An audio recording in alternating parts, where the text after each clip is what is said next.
over the years you have observed in the last 10 years what has been in Madi Okollo. But when you were in parliament, there was construction. Government was supposed to construct 2 bridges along this route. And these bridges, one was supposed to start in 2016. 16. But now it delayed. We have recently seen one of the Ora bridge in a bad state. What would you say about this? This bridge was already in the budget. You see, when I was in parliament, 2 bridges were allocated funds. And those bridges came into the ministerial policy statement of 2015-2016. And those were Ora Bridge and Aji Bridge. By the time I left parliament, the funds had already been allocated and they were already seeking contractors, and the procurement process was going on. Those 2 bridges were started, the construction started in 2017, 1 year after I had left parliament. But everything had already been sorted out. And I've also now noticed there's another Ora bridge that's in a very, very sorry state, which needs funding. And this is a bridge, that's a key bridge. It connects Zombo, it connects Ofaka to the rest of Madi. Unfortunately, we have not had this bridge funding done in place. These bridges were previously run by the local government. However, I was able to lobby the government through the infrastructure committee of the parliament to get these bridges constructed by UNRA. Now, as you have rightly put it, the bridges that are in a sorry state certainly need to be worked on. And these are some of the things that I have to focus on when I get to parliament. It's very, very key. We need infrastructure so that we can improve our livelihood. This bridge was already taken by ministry. Where do you think is the gap? And all these years we have only been hearing about it's going to be worked on, yet it was on the budget paper. Where do you think is the gap, and what can you people do to make a follow-up on this bridge? No, the 2 bridges definitely were constructed. Those were they are functional now. There's the other bridge that is not functional. But I think this is a matter of poor leadership, because the whole process had already been prepared. All they had to do is to make a follow-up. And I think the problem clearly was failure to follow up projects for the benefit of the constituency. So it's typically, negligence of responsibility. It is synonymous to money being allocated to districts and the money is taken back. And this is typical of what happened to Ora Bridge. What has been the challenge the people here face because of that poor state of the bridge? No, the bridge is a very critical part of infrastructure, because when you look at most of the trade coming from Zombo, that bridge is an artery, because it connects us to Zombo, which is a food basket. It connects us to Ofaka, which is a food basket. And it connects us to this part of Ullepi. It's a very, very critical bridge for us. So it has cut us from major economic activities because it's not functional. Now to plus you have to go all the way around, which is economically unviable. It's very costly. Okay, this drives us to your political agenda. You're seeking people's mandate. You served them for 5 years when Madi was still under Madi County, was still under Arua district, but now you are a district to which you contributed. What is your plan for infrastructure development, including this particular bridge, and what other issues do you have to present to the people of their mandate? You see, I have a very live manifesto. I always work according to a manifesto, because a manifesto is as good as a national development plan, but it's just for the constituency. Now, if you look at Madi Okollo has got serious fundamental problems. One of the most critical problems in Madi Okollo is the infrastructure. The road network is very, very poor. Most of the roads are impassable. There are a lot of bridges that need to be worked on. The roads themselves really ideally should be taken over by UNRA, which is now falling back into Ministry of Works after the UNRA has been disbanded. So for the road work, we need to upgrade our roads and we need to tarmac some of our roads. If you look at a road from Anyiribu to Ufaka to Ullepi, this road needs tarmacking. It's a major road. If you look at the road from Okollo to Inde, that road also needs tarmacking. These are major arteries of infrastructure. So infrastructure remains one of my key points that I need to address. And poverty. You know, the wealth creation we're having is okay, but I think we need to be more creative in how we're going to drive away poverty from this region. At the time of independence, from independence, even during the colonial days, some crops were imposed on us.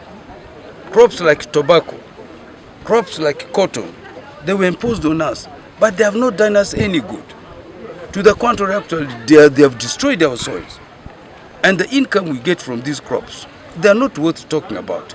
So what we need to do now, we need now to be a little bit more creative. We need to get down, because what I have seen after moving several countries like Ghana, countries like Nigeria, countries like Guinea, go down to India, you go to South America, places like Brazil, they have ideal conditions almost like ours here. So if we came and did some soil analysis, you'll find that some of these areas actually could grow coffee. Some of these areas could grow cocoa.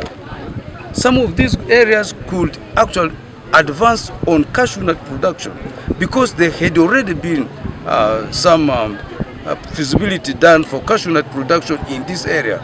There could be work done on macadamia, because cashew nut and macadamia can survive well where the rainfall is not very good. Where there are good rainfall in areas like Ullepi, in Ofaka, you can go and grow coffee. We all know that an acre of coffee after 5-6 years makes about 80 million shillings. But if we continue focusing on these perennial crops, sim, the market is not reliable. Cassava, market is not reliable. For us to move and get into higher income bracket, we need to reverse the crops that we focus on. And even livestock. We have to encourage the government to give us animals that are of better quality. Now, if you go now to some parts of the country, you see they have cows that produce 40-50 liters of milk. A liter of milk in Arua is almost 3,000 shillings. Now, if an individual can have a good Frisian cow that gives him 40 liters, and every day he can make over 120,000 shillings. So we need to change how we're going to drive away poverty from our area. We need to get more creative. We have to be more adaptive to how the world is moving. And when you come to education, our education standards are extremely dead. It's unimaginable that a whole district can only produce one first grader in primary school. Now you find that because of that, our second schools are not even able to have children admitted. In our days, we were able to live here and go and study in hybrid schools. We were able to go to Namilyango, we were able to go to Budo, we were able to go to Mbara. Now you cannot get anybody passing in Madi Okollo to go to these schools. Why? Because the education standards are very, very low. They are not competitive. And now, when you go to our health aspect, in Uganda, every parish is supposed to have a health center too. which now government says they do not want it, but they need health center 3s. Yes. Now, this also is a gap. Most of the people are sick. Production and health are directly related. Someone who is sickly cannot work. If you cannot work, you cannot earn income. If you cannot earn income, you cannot drive poverty. If you have poverty, you cannot feed your family. So it's a vicious circle, you know. And this is a circle, me as an economist, I look at us breaking. And the only way we can break this cycle is to start making drastic changes. It may take 2, 3, 4 years, but in 4 years of steady work with the population, we shall definitely make a change to the income level of our people. One thing I've seen in Madi is the issue of Shea butter tree. The women have always made money out of this. What can we do to have a better, Shea butter production facility, maybe value addition factory here, so that these people do not do it in a rudimental way? Do you have this in your plan for them? Yes. Personally, I strictly use shea butter on myself. I don't use anything on my body, on my hair. I use shea butter. But it is right that the manner in which we produce shea butter kills most of its values. This roasting and then boiling it kills almost 50% of its value. Now what we need to do, we need to go for cold pressing. It's in cold pressing that you find value in shea butter. And this is something that we need to work on. If you go to West Africa, most of the shea butter you see being used in international cosmetic markets are produced in West Africa. Most of this shea butter is produced in West Africa. It's produced by local women. So we need also to change the manner in which our local women handle shea butter. But also we need to get at processing plants. The big problem we have had in the past has been people actually cutting shea butter trees for charcoal. Cutting shea butter trees for charcoal. And this is something we must make bylaws in these sub-counties to forbid the cutting of shea butter. Shea butter is a very, very good income generator for our people. So what are you going to do? Are you going to lobby for maybe, a mini factory for this? Because our people need to be organized so that they have better money other than getting peanuts. You see, you have to approach this from two aspects. One aspect is to encourage private investors to come and put these shea butter processing plants. But also on the other end, actually you can even lobby the government to bring you equipments for these things, and you train the local people to work on it, and then you have to link this product to the market. It has a lot to do with the linkage, because if we're producing and we're not selling, it will not make any change for us. So we need to produce and link this to a market. Me as a businessman, that is what I thrive on. All these things I mentioned, I have access to the market, and not only locally but internationally. A number of these trees have been cut. What is the plan to ensure more are planted? You have to replant. You have to replant these trees.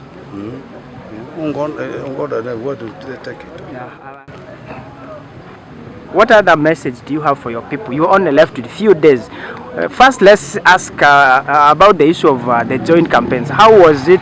And you're left with a few days to the elections. What is your ground like?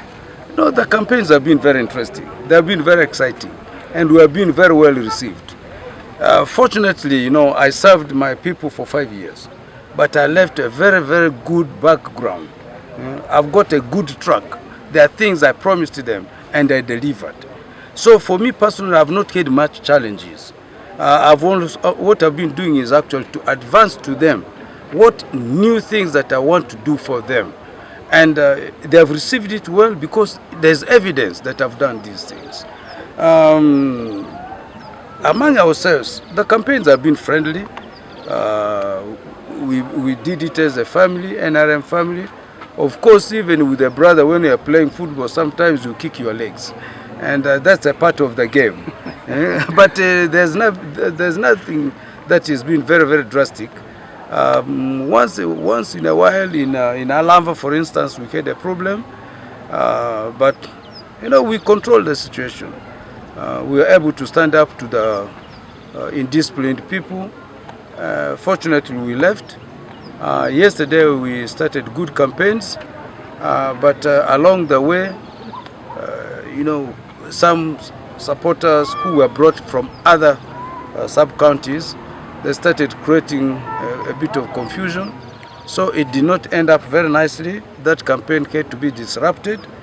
Today, we are supposed to meet. Some of the candidates have decided they don't want to proceed because of the rowdiness that took place yesterday, much as the environment was peaceful. But as campaigns continue, they start very nicely. And then, like in football, towards the end, people start playing rough football. It's a part of the game. Much as we don't want to do it, sometimes the crowd get excited, like they have been getting crowded, especially like yesterday, today. You saw how today the crowd was. Even if you don't want them to move with you, they will move with you. And you cannot stop them. That's why you saw a huge crowd yesterday. And today it was massive. So I'm told that we have to go and meet the RDC, the security people tomorrow, and the NRM structure in district headquarters at 8 o'clock to chart a way forward on how we are going to continue. But it's rather disappointing because there was no big problem. There was no violence. No. Fans were excited. Those people who don't have funds got insecure because they had nobody to, to motivate them. It's a little bit of jealousy in it. Lastly, are you confident you're making it? If in any case you do not, what is your plan? No, I've been very gainfully employed. Before I came to Parliament, I was gainfully employed. When I was in Parliament, I was gainfully employed. Since I left Parliament, actually, even I've been more gainfully employed. So for me, Parliament is not a do or die thing. Now, if I win, I want to win fairly. I've never won any election without fairness. I've genuinely won all my elections. And this election, I'm also going to win it genuinely.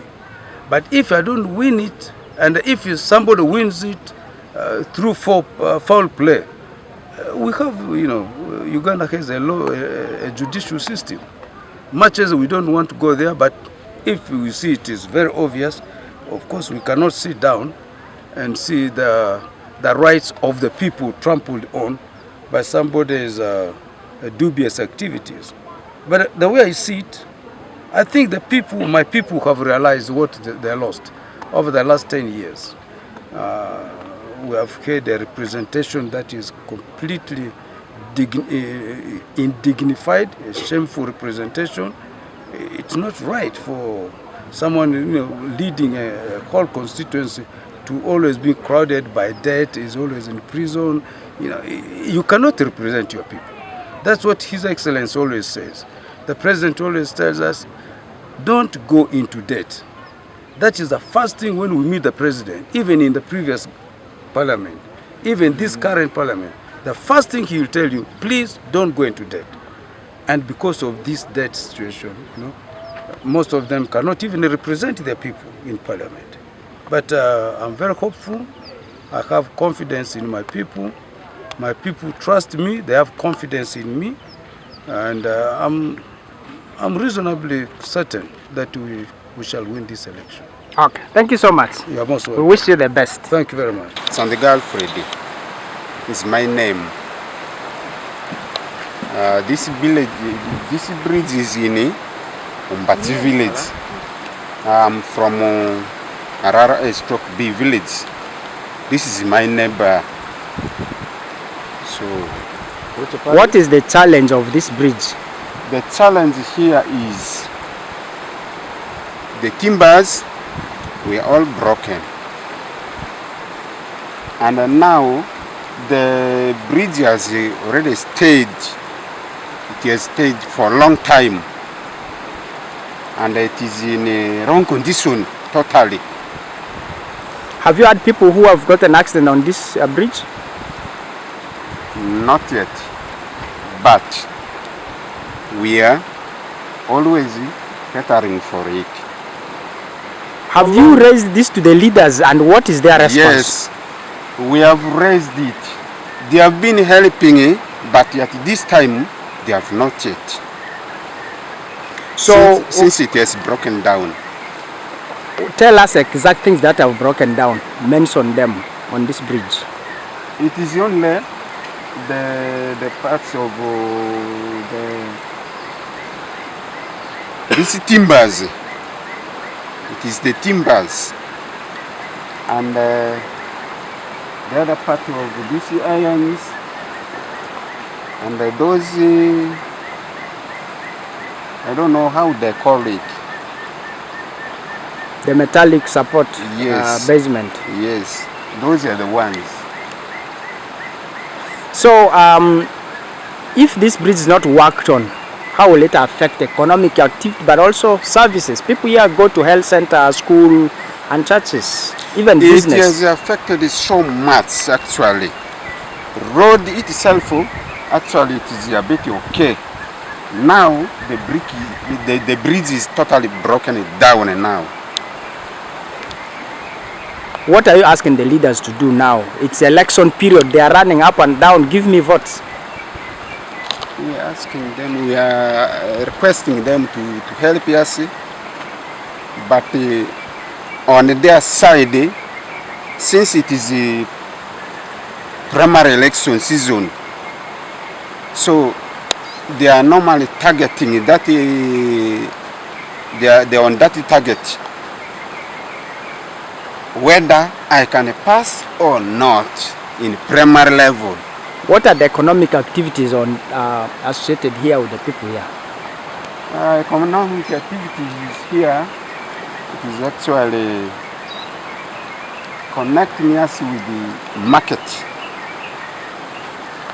Our main market is the Gilgili market.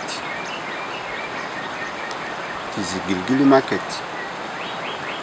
Which sub-county is Gilgili market? That is Ullepi-Offaka sub-county. So have vehicles been passing here?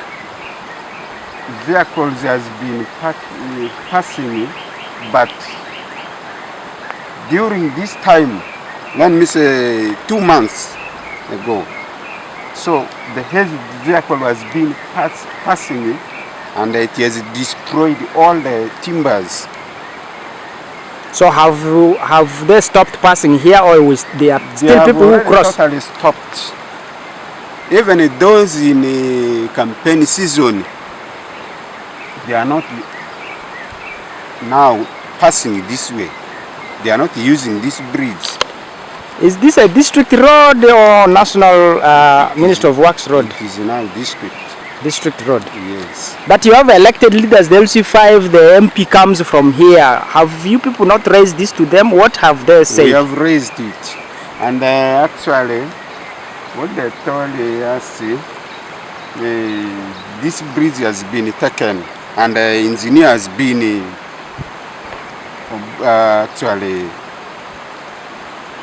engineers already moved here. But we are not seeing them. Engineer? Yes. So actually, that one I don't know how I can say about it. Because the leader told us it is already taken. Who told you? MP. Upper Madi, that is Isaac Ituka Joaquino. Yes. Okay. Call me Adrico Collins, and I am from Ndabu village, Chebu parish and Ofaka sub-county. Actually, we as a border men, we have been facing a lot of challenges actually due to poor road connection from Ofaka to Ullepi and from Ofaka to Anyiribu, the poor bridge. And this has been caused a lot of accident during our movement, because you get a passenger during this is a rain season and due to poor bridge and poor road connection. You get when this water whatever at potholes and the road are poorly. So when you are riding with your passenger, some of our passengers, these are older people, and some of them they are young men, and when some of these people also, they try to go for the whatever, they try to hurry for their jobs. Due to the poor bridge and the poor road connection, you see, sometimes we get a lot of accidents on the road. Has this matter been raised? Have you people as Boda Boda Association raised this to the district? We have been raised this complaint a lot, and several times we have been even there in the district for the same issue. And also, if you take a look, the road from Ullepi connecting us to the district, which is a regional road, you take Odraka Road and the bridge is also not there. To cross there, you need to cross via the whatever, via the water. So as a resident but also a taxpayer, you people are electing leaders. What is your appeal to them? They are coming back to seek for votes. Actually, for us this time we need change. We need someone who can at least work for us, because we have been sending people in the parliament, and these people, they have been not working. So for now, they have seen that it's also another time for the campaign, and they're also seeking for the votes, and they come to us that they need also another vote. What about at district level? District level, actually, we have been raising a lot of complaints, and there's no response from them. Yeah. So this time now, what are you asking government? Road not been worked on, and what is your appeal? This is now something like 5 years when they don't work on our roads, and we have been also electing some leaders from local government up to the central, and our also member of parliament, we have been sending them, and we have been raising a lot of complaints through them, and there's no work and no change. So this time we need a change. We need someone who can at least take our complaint and also bring into activity. Tell us your name. What has been the challenge of the bridge, especially linking Ullepi to Offaka Zombo? My name is Onjiga Francis, commonly known as political bulldozer. The bridge in Offaka, or a bridge, is in terrible situation, and it has affected the business in Offaka sub-county, especially the market on market days. It is very hard to move. Right now, if you go there, and passing on that bridge is very, very difficult. You are at risk. And the business has dropped in the market because of the poor road network. And the bridge was put in place 10 years ago by a good Samaritan, who is not even a candidate, who was not even in a government position. He just sacrificed and gave us some timbers which we have put on that bridge. Up to now, the government has not even intervened. So now, as I speak now, if you go there now, you'll just sympathize with the people in Offaka. What is the economic viability of that bridge? That bridge is, when it was in place, it was bringing a lot of local income to the sub-county. Because the market now is poorly attended because of poor road network.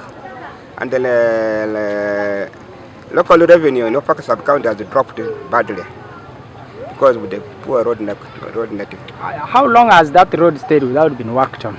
Like 10 years. 10 years? Yes, please. And on the roadside, some trees have even grown up to the point of chopping them for charcoal.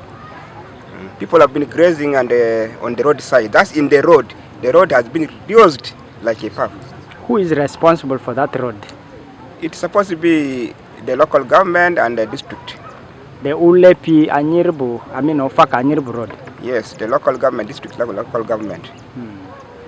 Have you people as locals raised this to the leaders you elected, the councillors, the LC5, even the area member of parliament? Who comes from that place? In fact, the LC5 is aware, whenever he comes to Offaka, people raise the condition of the road.